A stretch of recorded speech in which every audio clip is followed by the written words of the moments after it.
I guess you know what time it is. Yeah, I know, because it's about that time for the Toni G. Campbell podcast. Welcome and hello to Conversations with Toni on Toni G. Campbell, the podcast.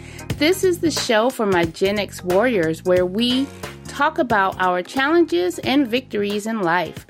On this episode, we will discuss the freedoms you get from being an entrepreneur. Now tell me, are you thinking about being an entrepreneur? When you think of becoming an entrepreneur, are your first thoughts like mine? Long hours and tons of work? On today's show, my co-host and I will dive deep into a discussion about the freedoms and joys you have as an entrepreneur. So right after these words from our sponsor, I will be back with my co-host for today, McKieva Sullivan, a remarkable entrepreneur who is in the healthcare field. Stay tuned. 1, 2, 1, 2. And I say this is Ty Controller, and I'm here to talk about Dip Square. Dip Square is an online shop that specializes in unique graphic t-shirts, hoodies, jackets, and other apparel. They also offer services like personalized mugs and shoes. Did I just say shoes? Yeah, you can get sneakers with your picture on them at Dip Square. They also have tote bags and other items. Right now, you can save on t-shirts every day by using the discount code I Love Tees. That's I Love TEEZ. You get 14% off because every day is Valentine's Day at Dip Square. So check them out online at dipsquare.com. dipsquare.com. I guess you know what time it is. Yeah, I know, because it's about that time for the Toni G. Campbell podcast. Welcome back. Today we are talking about the freedoms and joys of being an entrepreneur. My co-host for today is McKieva Sullivan, a remarkable entrepreneur who is in the healthcare field. Hey McKieva, how are you? Hi, I'm doing well. How are you? I am wonderful today. I am so glad, to be living in the South because it's a little bit warm today, and I appreciate the warm. Yes. Same here. The pollen is beating me up a little bit, but the weather is amazing. Yeah, I hate that pollen too, and so does my car. Now, before we get started, why don't you tell my Gen X warriors a little bit about yourself? Okay. Well, I own a small training and development consultancy, and I like to say that we help companies develop and retain their top talent. So I do services ranging from project leadership on implementations to staff augmentation for trainers and instructional designers, to workshop facilitation. I started my business about 12 years ago this year. Woohoo! And it has been a blessing to be able to continue that. Oh, that sounds exciting. So how did you get into the training field? Because, I know as me as a little girl, I never heard of training people who trained other people as a career when I was little. So how did you get into the training field? So that's actually a great question. So years ago, I was working for a corporation, and I was on the pre-law track. And I was then doing contracts for insurance agents. And so we had started a charter club, Toastmasters club. And one of the ladies came to me and she said, you're in the wrong line of work. She said, you present well, you relate to people well. And I just think that your gifts are not, being properly utilized. So when she said that to me, I was like, oh, she doesn't know, because I was young. I was like in my 20s, and I was thinking, well, she doesn't know. And I really kind of blew it off, to be honest. And the truth of the matter is I was up for a promotion when that time came. corporate America does like they often do, where they wanted to give me a percentage of like half of my increase now and the other half of it later. And I think, like most people out there, that's the one way to kind of put some fire under folks when you do things like that. Oh, yeah. So, with that said, they had a training position open and had approached me about applying for the position because they had already seen how I present. At that time, I went on vacation, I did all kinds of other things, and I came back and it was still posted. So finally, I gave in, went ahead and applied, and the rest is history. Oh my goodness. Well, first of all, I love it when people speak into your life and you think they crazy, but then you find out, oh my goodness, they were true. Absolutely. I wish that I could find her just to say thank you, because it truly changed my life. And who would have known that I would end up having the business that I have and being in that line of work? Oh, yeah. And so, okay, so you said you started as a trainer for corporate. So how did you Yes. move from corporate to the entrepreneurial field? So I started out as a trainer. Then I was an instructional designer and project manager, where I managed a group of technical writers. And then from there, I continued to have progressively increasing positions. So I became a curriculum manager and assistant vice president at a bank. And then I moved on and became a regional training manager at another organization. And so what actually happened is they did a reorg when the FDIC, started to close some of the banks. And so what ended up happening is when they closed the doors, I had always said that I was going to start my own business. And I think it was really, truly God's way of saying, hey, you've been talking about this for a long time, but when are we going to do this? And so that's actually what ended up happening. I didn't feel the pull to go ahead and start applying for jobs. And the ironic thing was, as part of my role, I was helping others with their resume and basically doing outplacement services for the organization. But I never felt moved to look for a job. And so I didn't. I decided, okay, I'm gonna walk on faith with this. I felt like if I had looked for one, that he would come back and say, no, I told you to go left and you're trying to go right. And so again, it worked out for me.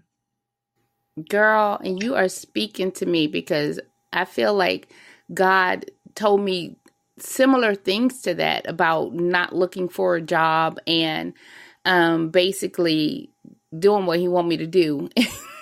And that's being an entrepreneur. Because I don't know if Ty, McKieva is a really good friend of my husband's, Tyrone.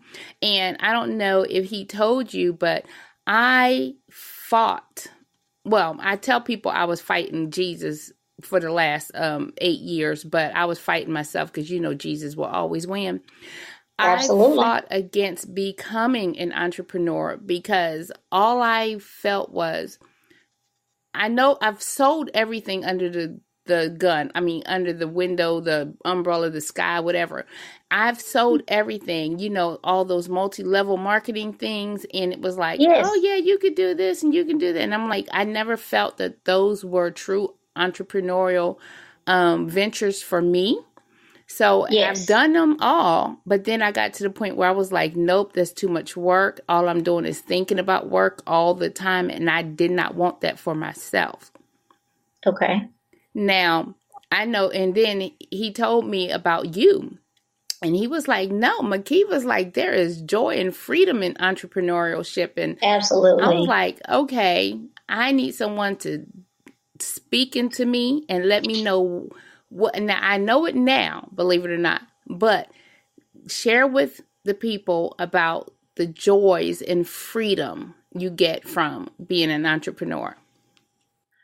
So I think probably first and foremost, the number one thing is being able to be there for my family when they needed me. So my grandmother had Alzheimer's. She is now since, passed on, but my mother took care of her full time. And I was able to be there to support her with that, with my having the flexibility. Also, one of my great aunts, who was a near and dear to me, I was able to be there to support her and to see about her as she aged. And so those are probably at the top of the list, just being able to take the time off when I need the time off to be there for my family. Because my thought process was always, I can get another job, but I can't get another family. And so, I mean, once they've gone, they're gone. That's it. Or once they grow up, that's it. And so it's really allowed me to really be a blessing as well as be blessed and be able to, again, be there for my family. The other thing is, whenever you work for corporate America, it's very structured, and that's fine. That works for some people because everybody's not made to be an entrepreneur. But it's very structured. You work really hard, and then it comes up to time for your performance evaluation. Okay, well, you're telling me I'm doing exceptional work, but you're only going to give me a 3% raise or no raise because the company is now cutting back. Or I used to get bonuses, but now you can't give bonuses because the company is struggling. Well, to me, entrepreneurship also provides a little bit of freedom on that side of the house, because now I'm working hard, but I'm working hard for myself. So I control a little bit more how much or how little I make. For example, there's been a couple times where I've taken vacations for 2 weeks at a time. Once was on my own. It was bucket list. I went to Fiji. And then another thing that was on my dream list is I wanted to take my mom on a really nice vacation. So I took her on a cruise, and then we came back and we went to Disney World. Well, if I had worked in corporate America, that would have been my 2 weeks of vacation for the year, and I would be out of time. So there are definitely freedoms that go along with being an entrepreneur. It doesn't mean that I don't work hard and that I don't hustle, because I do. I do find myself being on the grind a good bit. And there, for some people, they feel like they need the 2-week paycheck so that they don't have to grind like that. Okay. I mean, and I understand that, because I know in the beginning, my concerns were, okay, if I do this entrepreneurial ship thing, because that's how I thought of it at first. I was like, it's a thing to me, because I tell people I'm a worker bee. At least that's how I thought I was, a worker bee. I had a job ever since I was 14 years old, and I mean, I've always worked, and I've worked hard for other people, and I never really saw working hard for myself, because it took me out of my comfort zone, which was that structure that you spoke of. Because I don't know if it's just my personality, but I am a very structured person. And it took my husband to explain to me, to say, okay, honey, you do work hard for other people. If you put that much energy into yourself, then look where you could be. You know what I'm saying? Absolutely. And I also love the freedom to be here for my children, because our children are young, and I didn't get to do this for my older child. So I love the fact that they're like, okay, mommy, if you're not here, who's going to take care of us? And it's like, well, baby, I just wouldn't be here for 3 hours in the evening. But no, mommy gets to go on the school trips. Mommy gets to volunteer at the school. Mommy gets to bake stuff when everybody needs stuff, or even get around Easter time, getting the eggs and stuff for this classroom, and just showing up and being there. So that's the freedoms that I have had to learn for myself about being an entrepreneur. Now, let's talk about the fear. Now, I know you said that you kind of, God was telling you to do it. You didn't feel any push to get a traditional job at one point. So was there any fear that you felt about stepping into entrepreneurship? Over the years, yes. So I will tell you that I had, during my 20 plus years in corporate America, I had been through a couple of reorgs where they moved the organization to, one time they moved the training department to Boise, Idaho. And I was like, I am not moving to Idaho. There's nothing going on. Atlanta, Idaho. Just not going to happen. So there was one time that happened.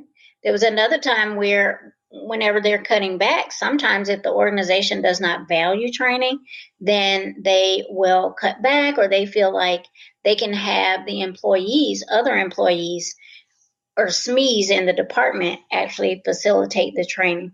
So I'd had that happen a couple of times. And each time, oh yes, I felt the drive or the connect to, oh my God, I got to get a job. I have bills to pay. But what now, looking back on that, what I see is each time I would do like contracting or something like that. And so each time I learned a little bit more. I couldn't see that at the time, but I can see it very clearly now.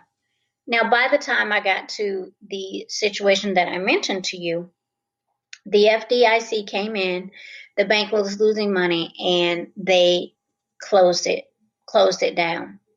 And I was asked to stay on board, and I thought, this is really odd, because my director or upline had been released, and obviously there's no training going on because they're closing the bank. And they said, well, we think you're a valuable asset. And I was like, okay, well, I'm not going to complain about it. Well, at that point, I tell people this, it was kind of amazing. What they do when this happens is they take your salary, they turn it into hourly, and then they double it as a contractor. Wow. So I was overwhelmed. I was like, oh, Lord, this has got to be you right here. Well, on top of that, they have to protect the interest of the depositors. So they have to protect those accounts. So what they started doing is, because people were looking for jobs, they asked us to, if you stayed to certain dates, then you got bonuses for staying along. So that helped as well. But I just wasn't feeling, it's that your internal instincts. Some people just refer to it as instincts. I think the Holy Spirit was saying to me, try it if you want to. Go ahead, get another one, and I'm going to put you right back in this position. But it just came to place, and it was very clear to me that I was supposed to be doing what I'm doing. Well, girl, I'm glad you listened, because I promise you, I heard the Holy Spirit, but because I was so used to corporate America, and that was my comfort zone, and I excelled, or at least I thought I was excelling in corporate America. It took me so much longer to get in the right mind frame to do what I'm doing now, which is actually enjoying life. Yes. Fear is very, very powerful. I keep saying that one of these days I'm going to do a keynote or a talk on it, but fear is a very powerful thing on both sides of the coin, for the positive as well as, the negative side of things. I mean, it prevents us sometimes from doing basic things like, applying for the next level job. For some people, they feel like, oh, it's too much. I don't know that I'm qualified. Mm-hmm. Or buying a home. Oh my God, I don't know if I can handle home ownership, or just a number of different things. It just impacts us in so many different ways. And I will tell you, it doesn't mean that I don't still occasionally have the apprehension, but then I have to remind myself that this is a choice that I made. And I think I just tried to push past the fear. And right when when I'm on the edge, it's almost like he's like, girl, I'm just playing with you. Come on, let's do this. Girl, don't you, God be playing too much sometimes. He does. Playing games. His sense of humor is, I be like, listen, Lord, don't play with me today. I can't do one more. I need you to let me know what's going on, what I need to do next. Help me playing today. Whew.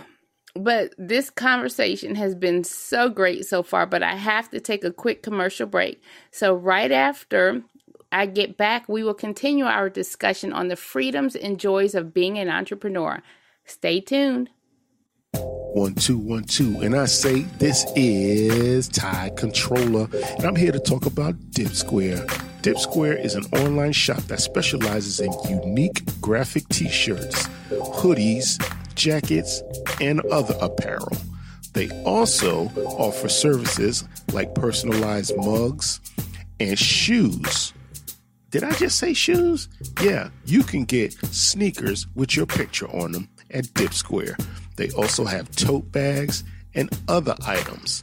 Right now, you can save on t-shirts every day by using the discount code I Love Tees. That's I Love TEEZ. You get 14% off because every day is Valentine's Day at DipSquare. So check them out online at dipsquare.com. Dipsquare.com. I guess you know what time it is. Yeah, I know, because it's about that time for the Toni G. Campbell podcast. Thank you for tuning in and welcome back.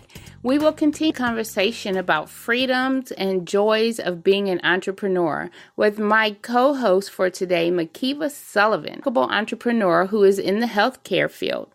Now, McKieva, share with us how you get your clients. So most of my clients I've gotten word of mouth, which is I've read a book on that, and it basically said that that's the best marketing that you can have. So I do a number of different things. So for one, I not only support the healthcare industry, but recently I've been doing a good bit of work for government and Veterans Affairs, working with them. And then in the past, or over the years, I've also supported companies like Microsoft and IBM and a number of others. So with Microsoft, for example, the way that I got that particular business, they actually had an ad in the paper and were looking for a trainer, but I thought that they were looking for an employee, the way that it was written, and I wasn't going to apply. And a friend of mine said, well, you should just send it in anyway. I said, well, they're not looking for someone at my level. They're probably looking for someone that just started and maybe just not me. So I let her talk me into it. I sent the information in, and it turned out that they were looking for consultants to help as part of their leadership development program at that time. So I talked to them, then went in and interviewed, and then went through their vendor management process. With healthcare, I kind of similar. I had seen a posting because occasionally, sometimes I bid on contracts directly with the organizations. So I'm registered in a lot of different companies on their websites, and they'll post when they have RFPs or solicitations where they're going to be looking for certain services. But then sometimes it's also just relationships and people reaching out and saying, hey, we want to do this. Does your organization, are you able to do that, your team? So for some others, I lost my train of thought. Sorry about that. So government, I typically bid on contracts. Healthcare, I started out at Grady, and they had a posting for a trainer likewise. And I had worked in healthcare years ago. It's funny how life comes full circle. I had worked in healthcare during my college years, so I had some background, but was completely new to this EMR that they were going to be using. So I learned the EMR, mastered it, and then later, after I left that project, I went back to doing some more for Microsoft. And then I got a call saying, hey, Children's is implementing the same system. Would you be willing to or interested in going over to help them? And that's how I ended up partnering or going over and doing some work with Children's. Veterans Affairs was, I have another friend who has an instructional design business, and they had reached out to her looking for trainers. And she basically said, you need to call this lady. And I spoke with them. It's actually a subcontractor that won that governmental contract. So I ended up talking to them and partnering with them, and I helped to train the trainers for their benefits advisors. Oh, wow. So that networking is very important because Absolutely. Just people you've known have hooked you up with some great jobs or contracts. Yes, they really have. I've been really, really blessed. I try not to, I'm one of those people that it's probably semantics. I try not to use the term networking. It is what it is, but more so relationship building. Because once you build relationships with people, I feel like they're a little bit more prone to remember you, as opposed to you went to a networking event, you obtained someone's card, and they're not going to remember you. It's unlikely, I'll say it that way, that they're going to remember you the next time a big contract comes up or they're looking for something, unless you really stand out over the other 100+ cards that they got. You know what I mean? Yeah, I understand how that is. Okay, so relationships. So it's very important to build the relationships. Yes, I believe in building relationships. And the other thing I try to tell people, which I think is very needed, you almost have to make other people your brand ambassadors. So once someone has a good experience with you, hopefully they're going to turn around just like they do when we have bad experiences. They're going to tell their friends, and on and on and on. Okay.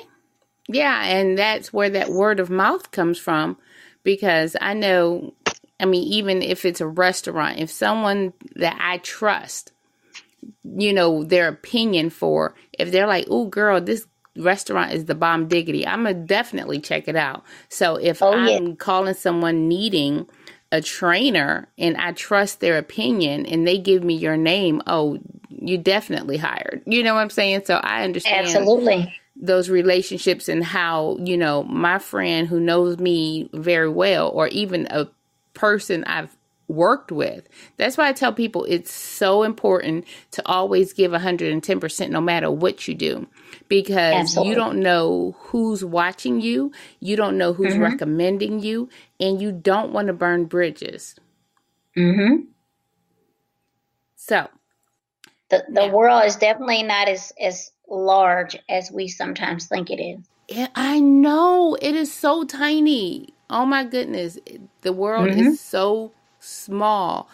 I know it's billions of people in it, but it's so small, and you don't really know who knows you or know someone who knows you.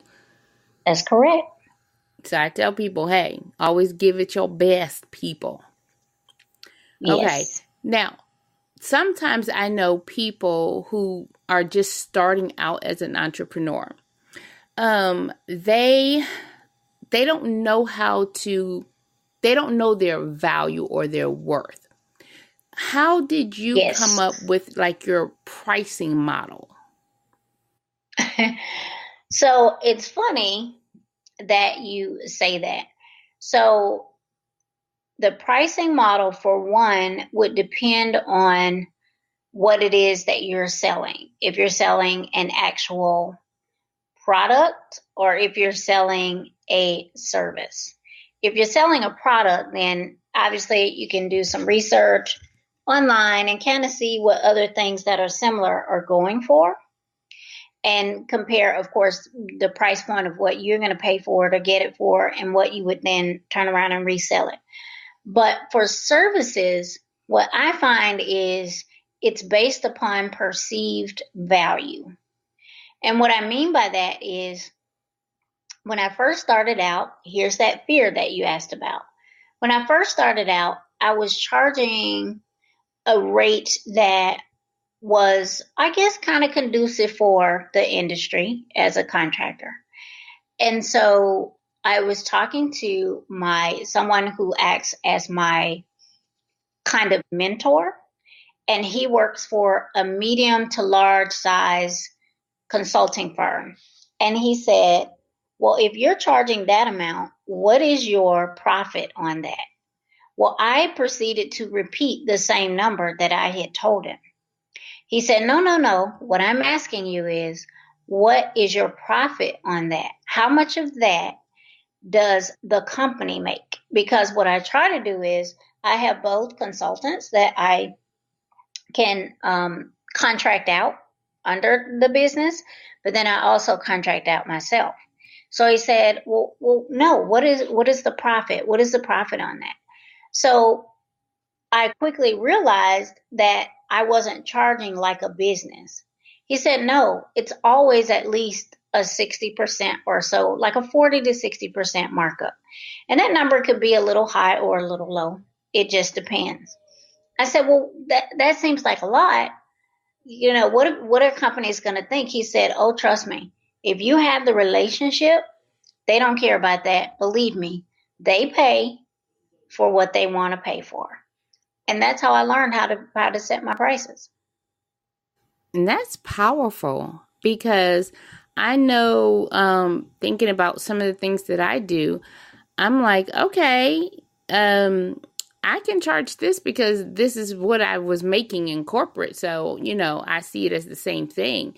But that is powerful information you just gave us about your company versus, the salary that you would be taking from your company, because your company still needs to make money. Absolutely. Wow. Okay, girl, Absolutely. you learned me some things. And see, yes, that's the joy that comes with being an and entrepreneur, because you're putting the value on you and your skills. Absolutely. And we're scared because we're thinking, oh, I don't want them to leave me out because I asked for too much or what have you. I'll tell you another funny story. I had another client. It was actually Microsoft at the time, but it was a different department within the organization. And they said, hey, we heard that you're one of the facilitators as part of our high potential program, and we would like to have you come in and talk to our group, our folks. And I said, okay, that's great. I talked to them about what they wanted. I wrote up a statement of work. And when I spoke with them, they said, well, how much, will your services cost? So I gave them a number. Well, the funny thing is, when I gave them the number, they said, oh, okay, you take credit cards? Wow. Okay. And I thought that was an enlightening moment for me, because what that said was, I obviously wasn't charging enough if you could put that on your little department credit card. I didn't even have to wait submit the invoice and wait the 30 days or what have you that you normally would go through that whole formal process. They weren't phased at all. And here I am afraid, thinking that the number was too high. And see, I guess that's where we have to learn to stop devaluing ourselves or thinking that, okay, yeah, I'm going to charge too much and get left out. It's like, no, you charge what you need to charge. And, you got to step out on faith and say, you know what? Hey, somebody got to make the money. Yes. And depending on what you're doing, sometimes if they're giving you repeat business, yes, you might be a little bit more likely to negotiate on your numbers or come up with, instead of an hourly rate, a project rate. So there are ways, around some of that, but you can't be afraid to ask for what you believe that you are worth. Amen to that. Now, does some of your contracts have you traveling away from Atlanta? Yes. So now, how often I do you actually travel. It just depends. I never have a day that is the same.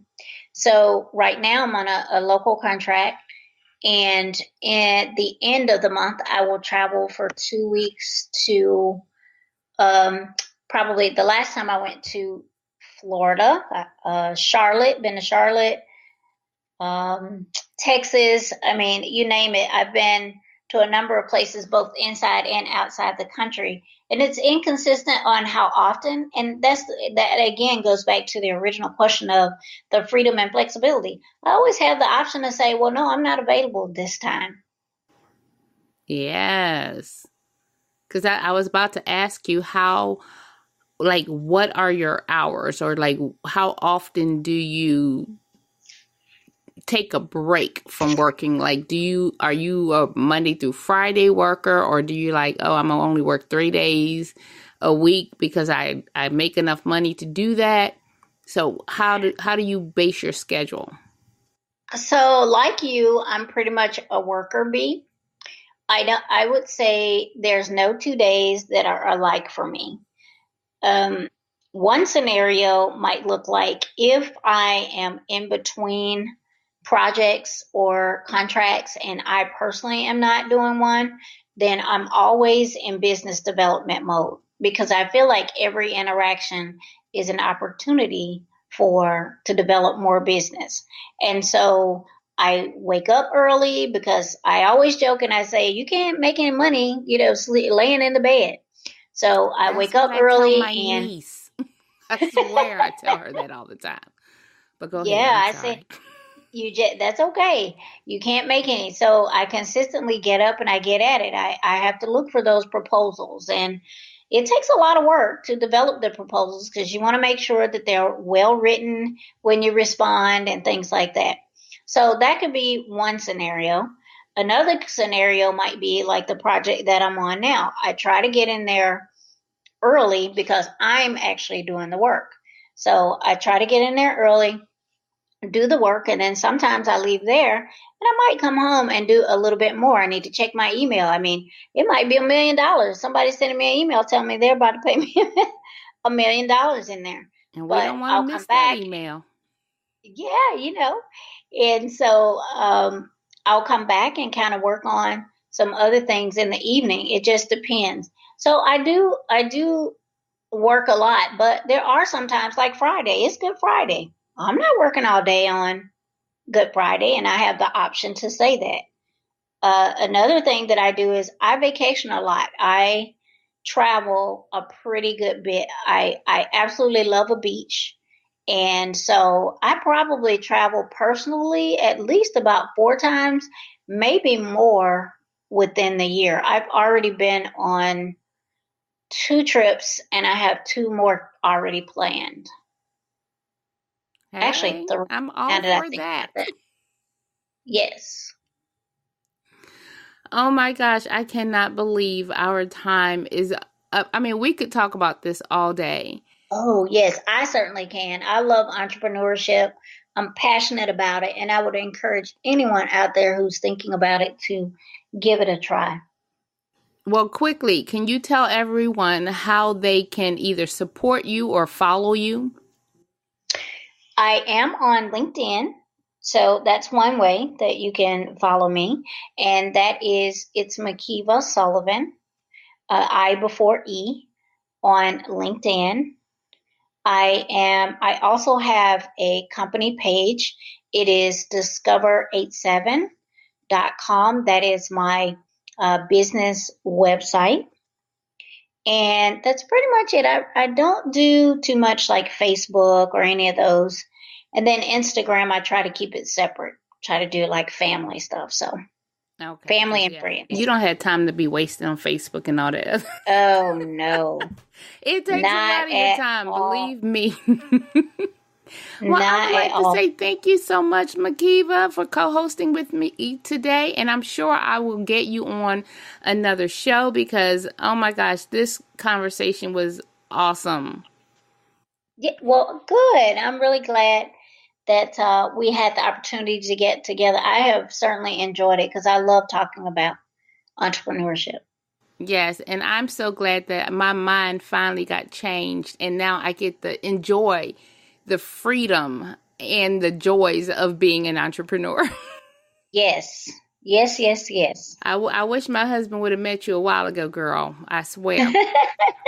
Now I'm going to. Yes, I would have been like, come on, Toni, let's do this. I know, right? I would have been better off, but sometimes we have to take our journeys as we go. That's right. In due time.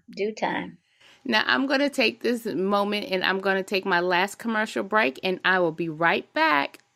1, 2, 1, 2. And I say this is Tide Controller, and I'm here to talk about Dip Square. Dip Square is an online shop that specializes in unique graphic t-shirts, hoodies, jackets, and other apparel. They also offer services like personalized mugs and shoes. Did I just say shoes? Yeah, you can get sneakers with your picture on them at Dip Square. They also have tote bags and other items.